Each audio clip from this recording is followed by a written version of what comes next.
This is Auto Collabs. All right, we're here with Yaron Saghiv, CMO of UVeye. Thank you so much for spending some of your time with us today. Thank you for having me. Great to see you guys. Yeah. All right, I have to start off by asking you a question about the fact that you live in New Jersey that I just learned. What was the hardest? What was the hardest part of getting used to New Jersey from Israel? Just everything being so identical to what you see on The Sopranos.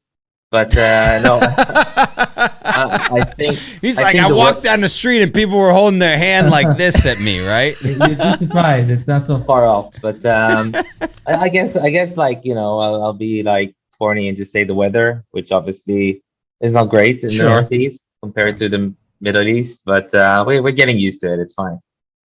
Oh, it must be an amazing adventure to be building a company that is growing so quickly, to be living in a different country with some other executives that, you're very familiar with. It must just be an energizing season for you.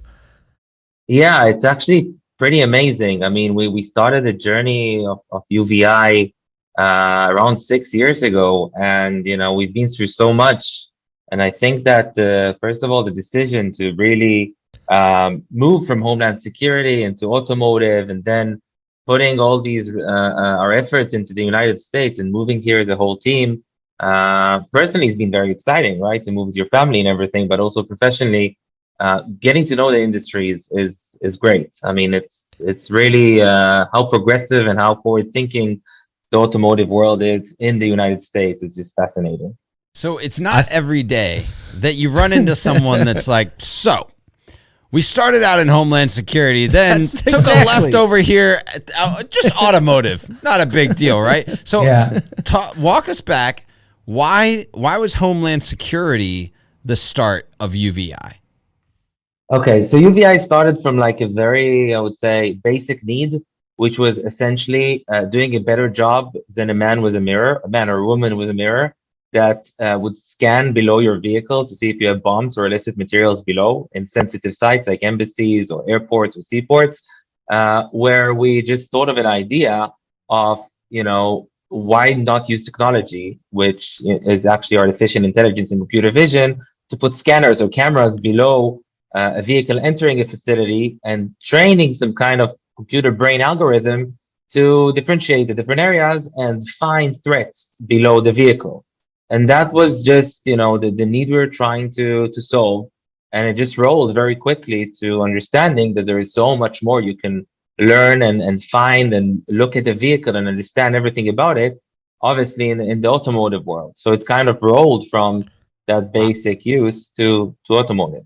I'm just thinking, if I'm the guy or gal that's been like rolling with a mirror up to, you're like, Every day it's like you're rolling up with the mirror. You're like, please don't let me find a bomb today. Please don't. You're like, this guy comes along. Hey, look, we're just going to put a thing out there on the drive. You sit in the office and just like ping someone when the thing tells you there's a bomb under there. I'm like, this job is this is the main thing. Like that solves, in my opinion, a massive like people, logistics, risk, all that stuff. A lot of problems across the board. And so like, I always think how, cause technology, a lot of times we can just leverage it for like, oh, that's the next cool thing. Or that's, they're just making something, to go to space or whatever. It doesn't really impact the day to day, but like, you don't think about the number of people that even just in Homeland Security that probably made jobs feel safer, sped up, the ability for someone or a location to care for their people well, care for like the organization well. So like tech meeting people and resourcing and all of those type of things, I feel like once you kind of have that as a cornerstone, it continues on. So how have you like continued to wrestle with how do we ensure that tech and people kind of are in line and cared for in the same way? Absolutely. I think that it's all about experience, right? I think that everything that technology is bringing to the world today is, whether it's customer experience, whether it's an employer or employee experience, it's just to give a better kind of time consumed to a person doing their job or getting a service. So I think that from day one, like you mentioned, the fact that we could make someone's job safer, easier, quicker, more efficient, and sit in the air conditioning while it does so. I mean, that especially in hot countries, right?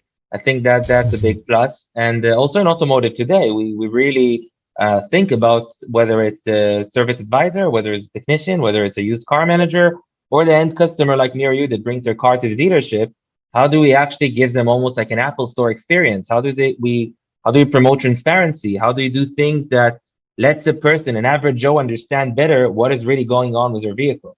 And that's in the forefront of what we do, actually. Yeah. That's so explain real quick, because a lot of people listening to this, UVeye is kind of a newer technology to auto. If you haven't been to an auto show or a salesperson hasn't hit you, like there's a lot of people that maybe don't understand exactly what it does. There's some familiarity with like hunter machines that are out there, but it's altogether different. So give us the 45-second quick, like whoosh, straight as an arrow. What does UVeye do from like a product or tech standpoint?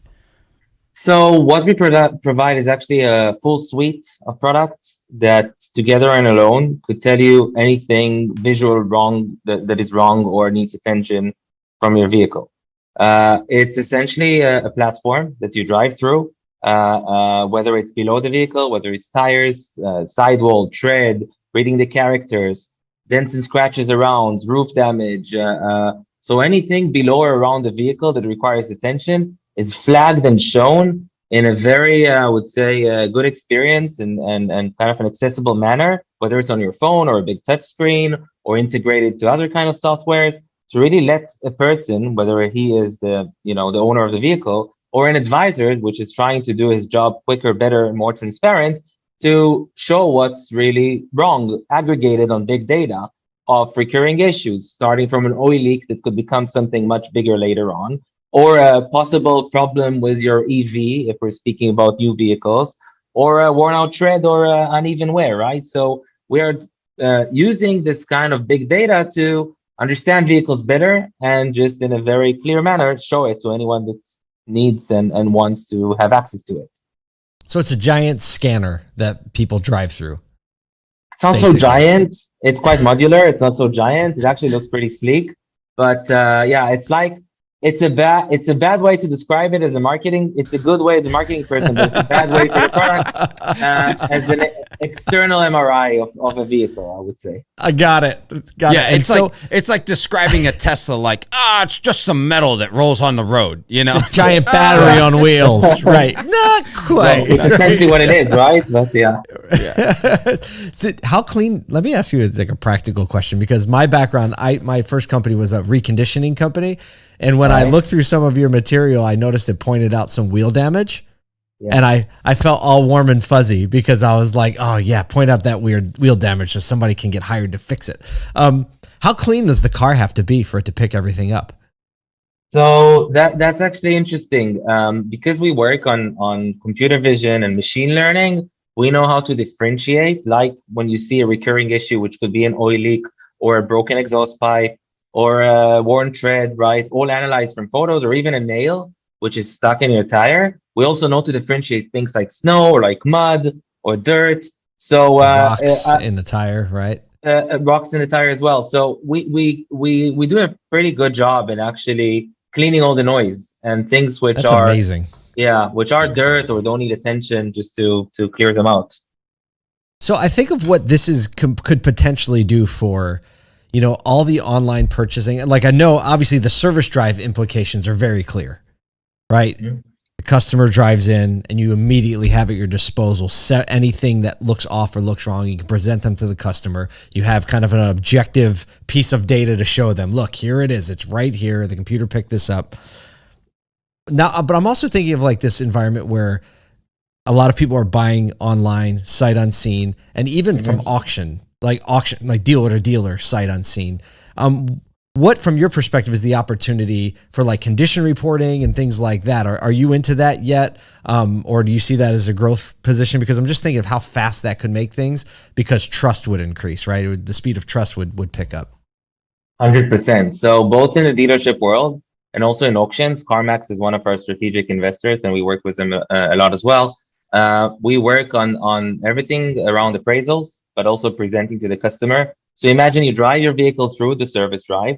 But on the other hand, if a used car manager is seeing a vehicle they want to purchase, they're getting an alert on a certain model or make that, they might make you an offer for. If they do make you an offer, they have a whole condition report below the vehicle, around the vehicle, the tire situation. Done. And if they want to buy it, they could automatically, in one button, upload all the images around the vehicle, GIFs and videos of everything, 360 degrees, almost like a photo booth, and just upload it to your website. We're also providing other new things like interior imagery and other things to enhance that. But it's really holistic. You can use it for service, but the benefits and the transparency, like you said, for used cars or new cars also is pretty incredible. Man, I'm thinking of like speed to sale. I'm like going from if people are purchasing cars in the lane to live merchandise ready, like, that's a massive inefficiency in our industry. It's crazy. All right, I got to ask you this because I've been wondering this for a hot minute.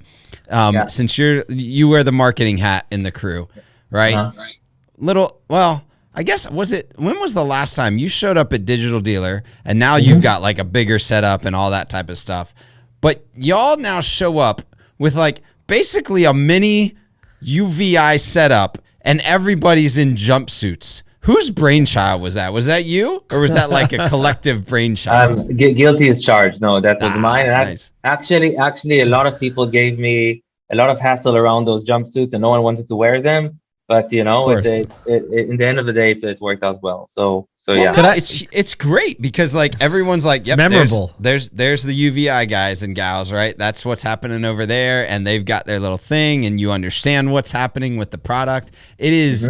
I'm just saying.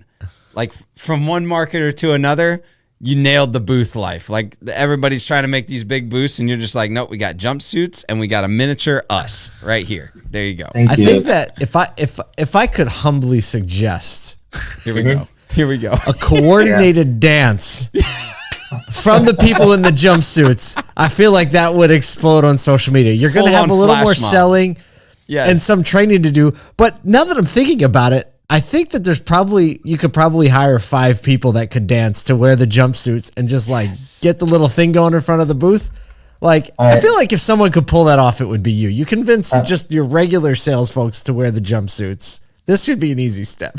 I think that, we've got a lot planned for NADA in January in Texas. So we'll invite you guys to have a dance with us, right? So look, we're down for a little dance. So sure. I also want to get to this because on recording this, we found out that you all just got a pretty cool award through Automotive News, and just that type of recognition is always nothing, like whether it's 40 under 40 or a technology or anything like that, it's nothing to shy away from. So tell us a little bit about that and like how that experience has gone and what you've gotten there. It's actually very humbling because it's an editorial award. It's called the All Star Fixed Op Vendor of the Year. So not a lot of vendors there, mostly OEMs and really impressive folks that are getting this kind of yearly awards from Automotive News. So really humbling. All of us are really excited to hear it because, moving a global startup and getting into the States and into a new market of automotive here and getting to hire some good American folks, quite a bunch actually here to teach us the industry and tell us what to do and show us around. And in just under 2 years, being able to get such recognition here and partnerships like we have, it's fantastic. It's really humbling and just gives us more motivation for what's to come actually in the next year or so. How did you find out? Were you the one that got the letter? Yeah, I got the letter. And I'm going to picture you running down the hallway with it. We did it. We did exactly. No, it was a good moment. Yeah. Like Charlie when he got the golden ticket. Yes. Exactly. That's super. Well, congratulations on that because I love it when you see these awards that are merit based. Yeah. Right. Like you didn't buy your way into an award. It was really an objective look on who is actually doing something that has a high impact value on what we're doing as an industry and just all the different lanes, even that we talked about today, where that is going to speed up. And I love the way that you even framed it as we're going to give customers an amazing experience when they come in, right? Because I think mapping it all the way back to the customer experience is the way any vendor is going to win, regardless of what product you sell, whether it's a digital tool or a physical thing or a company culture thing. Mapping it back to how the customer experience is going to be better as a result of it is just like hats off, is a winning formula in our minds for sure. Thank you. I think that, if you speak about this last year, that obviously led to this award, it's been a pretty crazy year, right? And if you mention customer experience, that's something that's in the forefront of General Motors, which also we had a very big partnership, which was initiated this year, and they invested in us as well. We have some programs with their dealership network, also with Volvo. So quite a lot of big things this year, and the customer experience piece, whether it's selling directly to a consumer, which a lot of OEMs are starting to do in some way or another, or whether it's being able to expose additional services and improve the experience of the customer when they come to the service lane or are in the waiting room, we gotta up our game, and it's tools exactly like this that are providing visual aids to do so. So I think we're just in the right place in the right time with the right partners, and we felt it all along this year throughout a few stops. So it's been incredible for us for sure. That's awesome. Well, Yaron, I think you just tied it back to the people and processes and technology that we talked about right at the beginning, from Homeland Security all the way to auto, and the congrats on the award and the relationships that you've had with the OEMs this year. Like, that is nothing to take lightly what you guys have accomplished in the US and in automotive in 2 years. It's been a lot of fun hanging out with you today and getting to know you and introducing you to the Asodu verse. And so on behalf of everyone here at Asodu and Auto Collabs, really appreciate you coming on. Thank you, guys. Thank you. And you guys are doing a great job. We love seeing your episodes and your content. So thank you for having us. It's really a pleasure.